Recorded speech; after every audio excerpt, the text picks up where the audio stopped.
I didn't want to feel hurt. I didn't want to feel empty. I didn't want to feel the despair. So I'd just get high and drunk. So, I get drunk for the first time and wow, this makes me feel great. I don't have to deal with how I feel inside anymore. So that started a life of drug and alcohol addiction. I had surrendered myself to the fact that I was just going to be alone all my life and I was going to be addicted to drugs and alcohol, and that's what my life was, and that was okay. I'd made peace with that already. Yeah.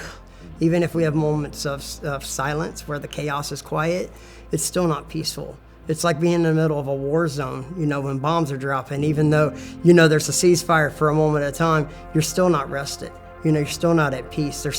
You're waiting for the next bomb to come flying out of the sky, and that's much like it was in my life when I was living that way and not walking with God. Like, it was always a constant waiting for another bomb to drop, waiting for something else to explode, in your life, waiting for something else you thought you had under control to blow up in your face and fall apart in front of you. During the COVID time when I had nothing better to do but sit at home, I'm looking at this dope and I'm going, I don't care enough to quit. And Jesus tugged me on the shoulder and I felt the urge that he wanted me to take a walk with him. So, and I'm like, it's 3:30 in the morning and I'm blitzed out of my mind. There's no way Jesus wants me to take a walk. And I felt it again with more urgency. Finally, the third time that happened, I was taking a walk with him. About a week later, on July 9th, 2021, I died in my sleep. And I was standing there with the foot of Jesus and was looking at this black space, death.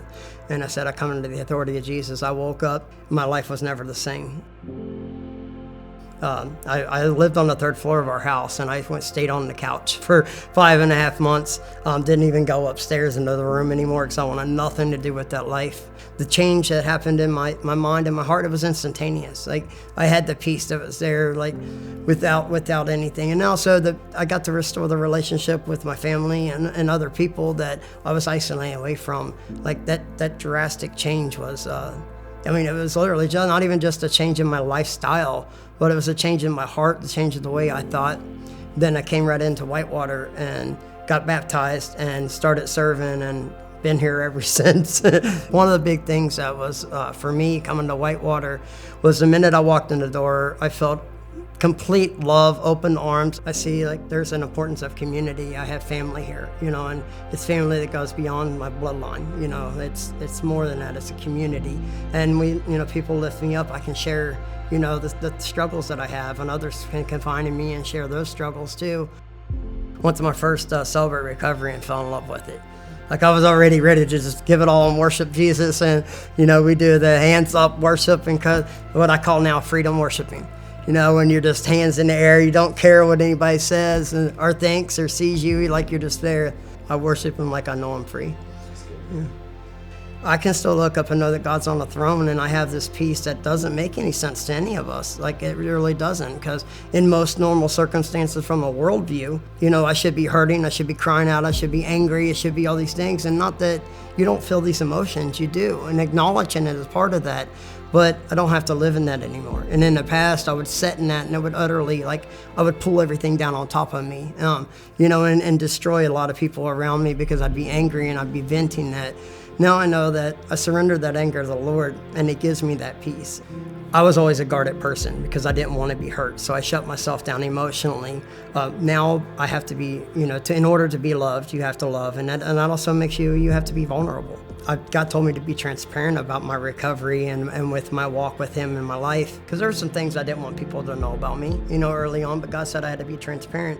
What I learned about that is I had the key to somebody else's salvation. Well, it really breaks my heart, honestly. It's just the people that don't see hope. They're in a situation that's the hard part in their life right now, and they don't see that God has a plan for them. And it's kind of much like being in a parade.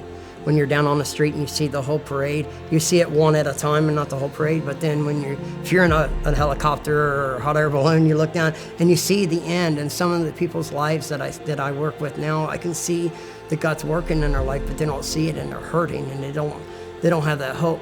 I know God's about to show up in their life. They just don't see it.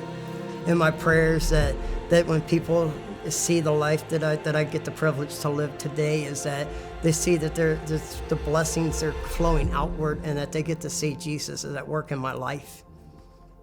They can still see, that I have a peace and a joy that surpasses all understanding, and it truly does. Yeah. You can't just speak that. You have to live that.